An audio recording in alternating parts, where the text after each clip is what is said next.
আমি দু একটা কথাই বলবো, কারণ 5টা বেজে গেছে অলরেডি। এখন স্যার যেটা বললেন যে আউটডোর এবং ইনডোরের আলোচনা, অবশ্যই আউটডোরের আলোচনাটা একরকম হওয়া উচিত, ইনডোরের আলোচনাটা একরকম হওয়া উচিত। কারণ আমরা সবাই জানি সামাজিক পরিস্থিতি বা সংখ্যালঘুর উপরে যে একটা আক্রোশ, এটা আমরা সবাই জানি। সমাজের অবস্থা এখন এরকম জায়গায় এসে দাঁড়িয়েছে। বিশেষ বিশেষ অনেকজনকে বলা হয়েছিল, কিন্তু সকলেই নন্দনে গিয়ে উপস্থিত হয়েছে। কারণ অনেকেই জানেন সেখানে তসলিমা নাসরিন এসেছেন আজ 19 বছর পর।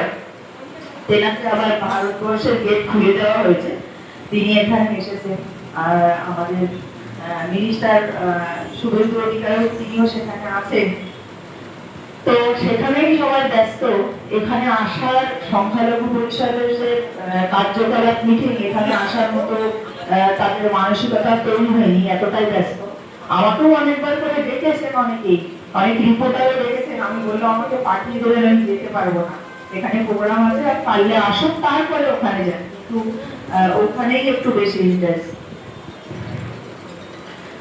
তো আমি আর বেশি কিছু কি বলবো। কিছুদিন আগে তো আমাদের শিক্ষামন্ত্রী সিট ছেড়েছেন, সেটা সকলেই জানেন। আরো কয়েকটা জায়গায় আমি খবর পেলাম, দেখলাম যে অমিত শাহর বিরুদ্ধেও সিট ছাড়ার আন্দোলন চলছে। তো এই যে পুলিশ কর্মীর কথা একজন বললেন, আইপিএস অফিসার একজন আন্দোলনের জন্য এগিয়ে এসেছিলেন, হয়তো আইডি সাহেব ডিআই সাহেবই বললেন এক্ষুনি। তো ডিআই সাহেব বা যে কেউ একজন বলেছেন। রিসেন্ট আমি একটা খবর দেখছিলাম যে শিলিগুড়িতে একজন পুলিশ অফিসার কিন্তু তারা চাকরি ছেড়ে দিয়ে আন্দোলনে সাধারণ জনতার সঙ্গে রাস্তায় দাঁড়িয়েছেন, সেই খবরটাও দেখলাম আমি। তো আমরা এভাবে সংঘবদ্ধভাবে এগিয়ে যাব, কিভাবে সমাধান করা যায়। সত্যি তাই যে অনেক গুণীজনরা বললেন যে বিভিন্ন ধর্মের লোকজন, জাতি ধর্ম বর্ণ নির্বিশেষে এখানে রাখতে হবে। আর সত্যি তাই যে আমাদের ভয়টা ভরে যাওয়া দরকার। সেখানে কোনো জাত দিয়ে কোনো কথাবার্তা হবে না, সর্বধর্ম নির্বিশেষে সকলের কথাবার্তাই হবে।